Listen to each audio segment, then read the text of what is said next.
미국이 금요일날 휴장이었죠. SVB뱅크 난리친 이후에 좀 밀고 올라가고 조금 뭐 SVB가 난리치긴 쳤는데 사실 그게 뭐 크게 시장을 아래로 짓누르지는 못하고 다시 반등해서 올라왔어요.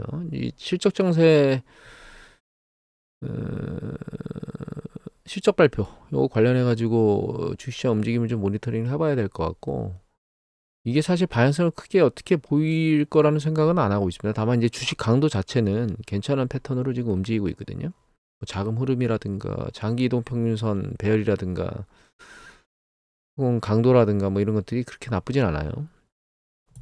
최근에 오늘 이슈는 최근에 나오는 이슈를 얘기 드리고 싶어서 잠깐 카메라를 켰는데 이게 3월 27일자거든요. CNN 비즈니스에서 나온 거고 이 지금 사업부동산 얘기가 계속 나오고 있습니다. 지금 국내 전문가 중에서는 뭐 9월 달에 이게 그 은행의 대차 대조표에 개정되면서 시가가 지금 장부가 계상이 아직 시가가 반영이 안 돼 있는데 문제를 야기할 거다 뭐 이렇게 하시는 전문가도 있고 이 안의 내용을 보면은 한 20조 원 정도 상업부동산에 걸려 있는데 그거에 대한 걱정이 있다는 겁니다. 이게 막 폭발적으로 막 그 금리 인상하면서 과거에 뭐 쉬운 신용이라든가 혹은 상업부동산 이런 것들이 벽에 부딪혔다고 얘기를 하고 있고 공실률이나 이런 것들이 좀 낮아지고 있거든요. 그래서 좀 보면 이거는 저 미국의 리얼토에 나오는 그 공실률 데이터거든요. 그래서 이건 2023년도 2월 21일자 데이터고 보시면 여기가 2022년도 공실률이 이게 마지막 나온 거예요. 얘네들이 뽑아낸 게. 그게 한 12% 정도까지 올라갔다 나왔는데 여기 보면 요거는 음, 커머셜리지에서 나오는 내셔널 오피스 리포트 이게 3월달 나온 거거든요. 근데 얘는 보면 올해 2월까지 계산을 한 겁니다. 이거는 작년 말까지 계산한 거고, 근데 이게 어제 10.49% 정도 나왔다고 얘기가 나오는데 리얼터에서는 여기서는 보면 이게 공실률이거든요. 16, 16, 16, 18, 12, 16 중 12보다 높죠 다. 계속 추세적으로 지금 올라가고 있다는 뜻입니다. 그래서 공실률이 좀 점점 높아지고 있고 이것들은 여기 이제 여기도 기사에 보면 내용이 나오지만 뭐 여기 사람들이 일하는 거나 혹은 뭐 사업하는 거나 이런 것들이 전부 다 쇼핑하거나 이런 것들이 전부 다 약간 패턴이 바뀌었죠. 뭐 재택근무를 한다거나 이런 것들. 그리고 내방을 하지 않고 뭐 인터넷 주문이나 이런 것들을 하는 성향들이 많이 높아져가지고 그 팬데믹 때 사실 쇼핑 장소 해야 될 그런 어떤 그 장소가 필요 없는 그런 형태로 바뀌었었죠. 그런 것들이 지금 상업부동산의 공실률을 야기하고 있고 이거는 그린 스트리트 잠깐만 그린 스트리트에서 나온 데이터인데 이게 상업부동산 가격입니다. 가격이 작년 대비해 가지고 15% 정도 빠졌다 이렇게 얘기가 나오고 있습니다. 이 지수거든요. 이게 빠진 전년 동기 대비 증감률입니다. 많이 빠졌죠. 지난번에 그 코로나 팬데믹 난리 칠 때보다 더 많이 빠졌고 아직 그 경기 수축 국면이 이제 다가오고 있기 때문에 이 추세적으로 좀 더 내려가게 될 거예요. 공실률이 늘어나는 거죠. 저희도 요새 가보면 공실률들이 막 늘어나고 있거든요. 상업부동산 여기도 마찬가지입니다. 미국도. 네, 이런 것들이 상업부동산 대출을 해준 특히 중소지방은행 같은 경우에는 뭐 큰 대형은행 같은 경우에는 뭐 투자 서비스라든가 기타 여러 가지 서비스를 종합적으로 제공하지만 지방은행 같은 경우는 전통적인 서비스만 제공하기 때문에 주로 예금 받고 대출해 주는 게 다인데 지방 중소도시에서 대출 받는 사람들 뭐 사업자들 대출 뭐 이런 대출들이 많을 거 아닙니까? 그런 것들에 대한 대출 노출이 상당히 커서 중소지방은행이 상당히 문제가 위험할 수 있다라고 하는 얘기를 하는 겁니다. 사실은 이 대형은행은 그렇게 큰 문제가 있을 거라고 보지는 않습니다. 지금은 중소지방은행이 상당히 큰 영향을 미칠 것 같고 그리고 그런 것들이 직전에 있었던 SVB와 같은 사태 때문에 뱅크런까지 발생하거나 이렇게 문제가 야기되면 지난번에 제가 그 은행 대차대표 보면서 말씀드렸지만 그 은행 자체가 그 지난번에 SVB는 보유 자산 중에 채권 쪽에 문제가 생긴 거고요. 이건 보유 자산 중에 론 쪽에 그러니까 대출한 것 쪽에 문제가 생기는 거고 그 SVB뱅크의 그 국채 가격 하락에 의한 장기 국채 손실은 기준금리를 내려주면서 해결이 되지만 상업부동산이 부실난 거는 기준금리를 내린다고 해서 해결될 문제가 아니거든요. 부동산 가격 자체가 올라가야 되는데 상업부동산 자체가 올라가 주려면 일단 공실률이 좀 메꿔줘야 되겠죠. 그래야만 그만큼 수익 구조가 나올 거고. 근데 지금 상황에서 이 공실률이 메꿔질 이유가 없다는 겁니다. 결과적으로 경기 수축 국면이 끝나서 다시 확장 국면으로 돌아가서 터닝하면서 그때 경기가 좋아지면 그때 공실률이 채워지겠죠. 물론 최근에 그 대기업들 같은 경우에 그 재택근무를 얘기하면서 출근하라고 얘기를 하는 기업들이 있긴 한데 그거는 뭐 대기업이 과거에 공실이 났다고 해서 사무실을 비우거나 이런 건 아닌 거거든요. 그 사무실을 유지하는 상황에서 있었기 때문에 그건 별 문제가 없고 그런 뭐 별 의미가 없고 또 해고를 하는 그런 패턴들도 상당히 많이 늘었기 때문에 오히려 부정적으로 작동할 수 있습니다. 공실률이라는 입장에서 놓고 보면 장기적으로 사람을 줄였기 때문에 장기적으로 공간이 필요 없잖아요. 그러면 오히려 그런 입장에서는 출근하라고 하는 것보다는 오히려 이제 사무실 규모를 줄일 수 있는 가능성이 더 높은 거죠. 여하튼 그래서 이제 다른 거 하나 보면 이거 AIA라 그래가지고 그 건축 사무소에서 그 관련된 정보들을 좀 보여주는 거거든요. 근데 밑에 보시면 요게 한번 물어본 거, 질의한 거. 1월 달 잠깐 올라오는 것 같더니 2월 달에 위로 증가하는 게 아니고 그냥 평행선을 그었고 요 밑에 있는 게 이게 실제 디자인 계약하는 거거든요. 1월 달 급등했다가 2월 달에 사그라들고 있습니다. 이 밑에는 이제 청구한 거예요. 계약해가지고 돈 달라고 빌지 나온 거거든요. 그때 수축 국면으로 다시 내려가고 있습니다. 수축 국면 아래 작년 9월께 이후에 수축 국면으로 들어간 이후에 반등하지 못하고 있는 상황이고 이거는 지역별로 부동산의 이 건축 설계 관련된 정보인데 서부 지역은 다시 확장 국면으로 들어가긴 했는데 중서부 지역 같은 경우에는 확장 국면에 있다 다시 밑으로 내려왔습니다. 그래서 세 지역이 수축 국면에 있습니다. 그리고 섹터별로 놓고 보면 상업부동산이 가장 낮아요. 45.8로. 이게 50을 기준으로 50 이상이면 확장, 50 미만이면 수축으로 개념을 잡는데 전체 섹터 모두 다 수축 국면 아래에서 헤매고 있고 특히 상업부동산은 수축 국면으로 내려가고 있습니다. 지금. 가장 낮아요. 그래서 부동산 관련된 것 중에 상업부동산이 그렇게 좋지 않은 상황이고요. 미국의 그 은행들, 상업은행들 전체 대출 총량을 보면 줄었거든요. 지금 이게 총 대출 규모예요. 상업부동산 전체 다 좀 줄었죠. 추세적으로 여기 보면 이제 3월 달 초까지는 쭉 밀고 올라오다가 최근에 들어서 2주 연속 감소하기 시작했습니다. 물론 뭐 이 추세가 여기 보시면 일반적으로 이렇게 세게 감소한 추세는 직전까지는 별로 없었잖아요. 이게 직전 1년이거든요. 계속 추세적으로 올라가죠 지금. 근데 이게 잠깐 머리를 든 것 때문에 한 것이라고 볼 수도 있고요. 이 추세를 좀 더 지켜봐야 되겠는데 은행들이 대출 규모를 줄이고 있다는 느낌들이 드는 거죠. 그 중에서 이제 전체 대출 중에 이제 소비자 대출을 보면 소비자 대출은 추세적으로 줄었다라고 하는 느낌을 볼 수는 없어요. 이게 이제 가다가 내려오고 이렇게 여기도 이제 내려오긴 했지만 그 강도가 그렇게 센 게 아니거든요. 그래서 이건 좀 지켜봐야 될 것 같고 다만 여기 상업하고 산업 관련된 대출은 여기 급속하게 내려가고 있습니다. 지금 빠지고 있어요. 근데 전체 대출 중에 상업하고 산업 관련된 그런 대출은 굉장히 빠른 속도로 지금 정점을 치고 빠지고 있습니다.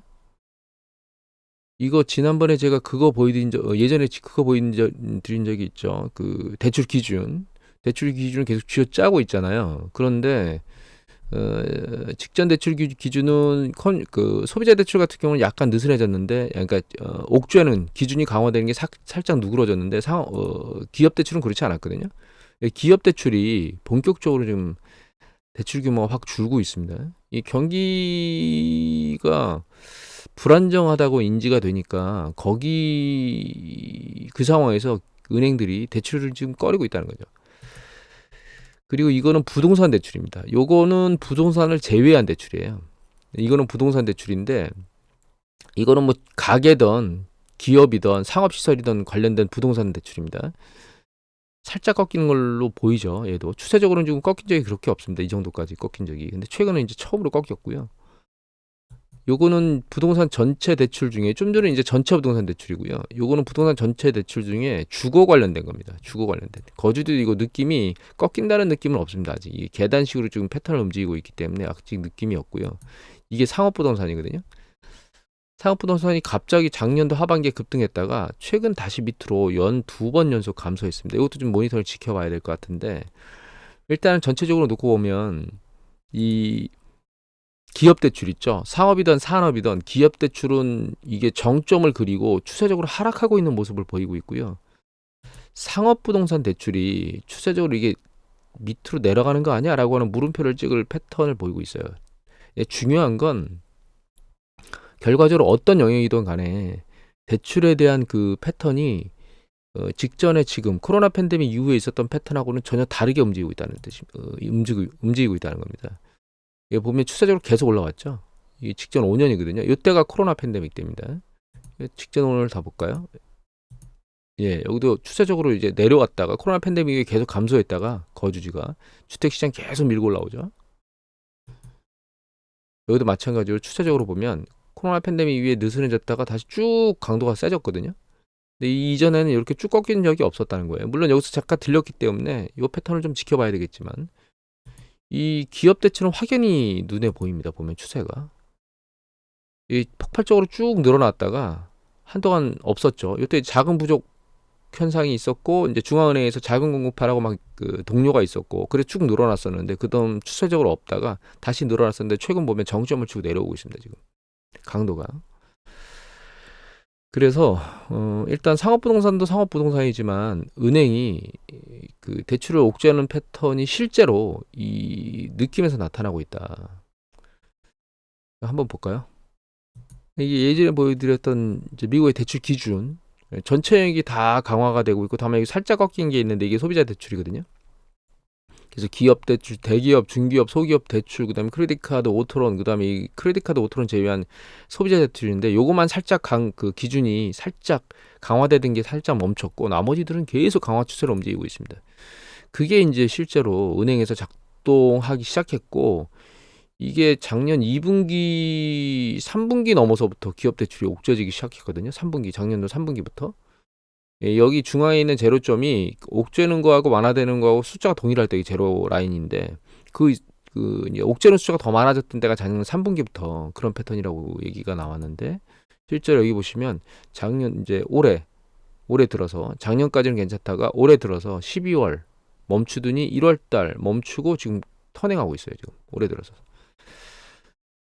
중요한 건 이것도 중요하지만 기준을 강화하는 것도 중요하지만 여기 보시면 대출 수요가 급감했습니다. 지금 사실. 이게 더 중요하죠. 기준을 완화해도 대출을 받으려고 하는 수요 자체가 심리가 굉장히 빠진다는 얘기는 시장에서 기업이나 가게나 대출에 대한 욕구가 없다는 뜻입니다. 다만 이제 이런 부분들이 개선이 되는 방향으로 가면 좀 더 좋은 방향으로 움직일 수 있겠는데 역시나 기준금리가 너무 높아서 대출금리가 높은 것이 이 상황을 지금 반영하는 거겠죠. 그래서 금리를 내리지 않고 지금 현재 상황을 약간 과거로 그냥 아무것도 없었던 것처럼 클리어하게 만든다? 이건 사실 불가능한 겁니다. 사실. 그래서 과거 경기 수축 국면이 지나고 나야 네 보시면 터닝에서 다시 올라가잖아요. 보면 바닥을 치고 쭉 터닝해서 올라가죠. 글자 보이네요. 여기서 보면 바닥 치고 터닝해서 올라가잖아요. 수요가. 이 수요가 터닝해서 올라가는 이유가 그냥 기준금리가 정리돼서 터닝해서 올라가는 게 아니고, 그러니까 그 경기 수축이 끝나서 터닝해서 올라가는 게 아니고, 이 기준금리가 바닥으로 쭉 붙으면서 대출금리가 쭉 떨어지거든요. 그러면서 수요가 다시 살아날 수 있는 가능성이 열리는 겁니다. 그래서 어떤 전문가들이 두 개가 나눠져 있죠. 어떤 전문가는 별 문제 없이 갈 수 있다. 또 어떤 전문가는 문제가 커질 것이다. 상업부동산에서 이런 얘기들이 그 왈가왈부 하는데 서로 부딪혀 있는데 사실 상업부동산에 문제가 있기도 하지만 근본적으로 이런 문제들은 전부 다 금리가 많이 올라가 있는 상태에서 발생하는 것들이거든요. 근데 그 금리가 높은 상황을 계속 유지하는 상황에서 아무 일도 없이 지나간다는 건 사실 어렵다는 게 제 개인 생각이고요. 주가 같은 경우에도 여기 보시면 지금 이제 4,200선 왔다리 갔다리 하고 있는데 못 가고 있는데 얘가 이거 빠른 그 얘기를 계속 드렸는데 이게 빠른 속도로 밀고 올라가 줘야 되는데 이거 밀고 올라가 주지 못하면 하반기로 가면 갈수록 일이 터질 게 많아질 거거든요. 그래서 일이 터지면 사실 이 주가 지수가 20% 정도 쭉 빠지는 건 일상적으로 일어날 수 있는 일이거든요. 여기서 4,200에서 20%를 빠지면 3,400 정도 될 겁니다. 3,360 정도? 그러니까 이 밑에 있는 저지선을 깨고 밑으로 내려오겠죠. 이 언저리쯤 될 겁니다. 여기 직전 고점 언저리 좀 밑에. 네, 한 요 언저리 정도 되거든요. 그래서